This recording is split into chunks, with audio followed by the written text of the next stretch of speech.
Hi everybody. Right now I want you guys all to picture a 7th grade girl. Now, most of you would be very skeptical if she were to say she's gonna lead an entire army into war, wouldn't you? Well, this is the exact age that Joan of Arc was when she led the French into the Hundred Years' War. We will be talking about Joan of Arc and the Hundred Years' War today. As a teenager, Joan of Arc helped unite her country against oppressive England. So today we will be discussing first Joan of Arc's early life, her life during the war, and her death.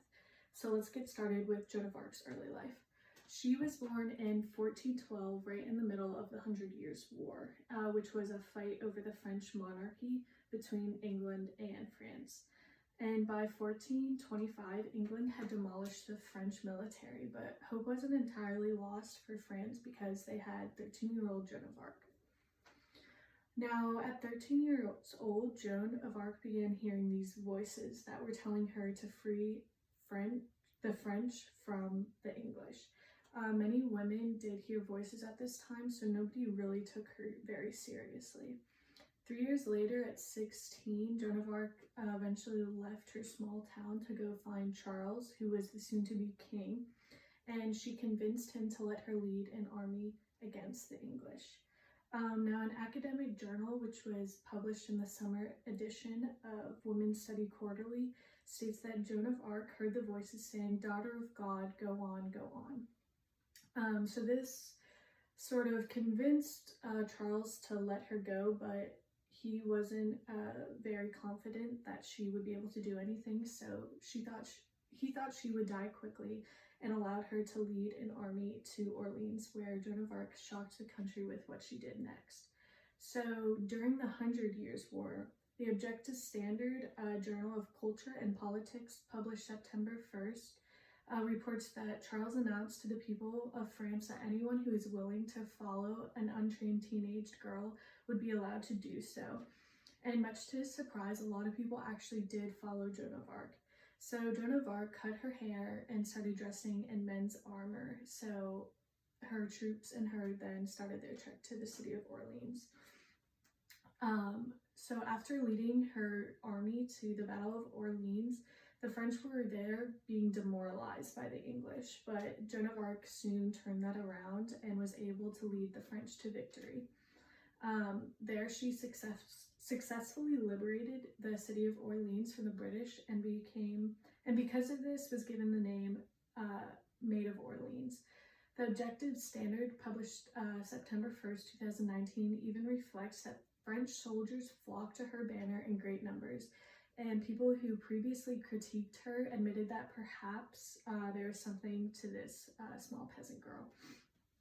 So Joan of Arc continued to fight until Charles was eventually crowned King of France.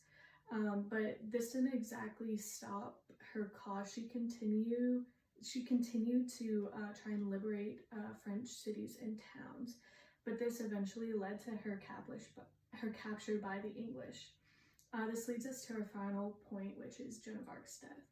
Like I said before, Joan of Arc was captured by British allies in 1430 when she was trying to liberate French towns and cities. But King Charles did absolutely nothing to try to get her out of captivity. So Joan of Arc was then imprisoned in a city controlled by the English, and she was abused by guards and put on trial, where she was eventually burned at the stake by the British. A newspaper published in 2006 in an issue of History Today, the world's leading history magazine, states that Joan of Arc became more than ever an icon of French military patriotism. This just sort of shows the lasting impact that Joan of Arc has left on France. So in conclusion, we talked first about Joan of Arc's early life, which sort of described how she was born to a very poor family right in the middle of the Hundred Years' War. And then we transitioned to her life during the war, where she started hearing these voices that were telling her to try and save her country. This then later led her to help the French win crucial battles like the Battle of Orleans. And then lastly, we discussed how Joan of Arc died after King Charles betrayed her and the British burned her at the stake.